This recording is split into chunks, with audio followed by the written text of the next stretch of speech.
بسم اللہ الرحمن الرحیم۔ مدینہ میں اسلام کیوں کر پھیلا؟ انصار اگرچہ بت پرست تھے مگر یہودیوں کے میل جول سے اتنا جانتے تھے کہ نبی آخر الزماں کا ظہور ہونے والا ہے، اور مدینہ کے یہودی اکثر انصار کے دونوں قبیلوں اوس و خزرج کو دھمکیاں بھی دیا کرتے تھے کہ نبی آخر الزماں کے ظہور کے وقت ہم ان کے لشکر میں شامل ہو کر تم بت پرستوں کو دنیا سے نیست و نابود کر ڈالیں گے۔ اس لیے نبی آخر الزماں کی تشریف آوری کا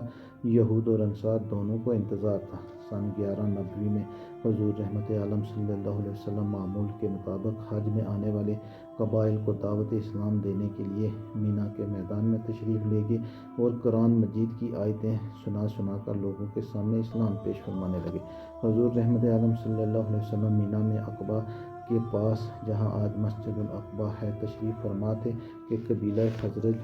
کے 6 آدمی آپ صلی اللہ علیہ وسلم کے پاس آ گئے۔ آپ نے ان لوگوں سے ان کا نام و نسب پوچھا، پھر قرآن کی چند آیتیں سنا کر ان لوگوں کو اسلام کی دعوت دی، جس سے یہ لوگ بے حد متاثر ہو گئے اور ایک دوسرے کا منہ دیکھ کر آپس میں یہ کہنے لگے کہ یہودی جس نبی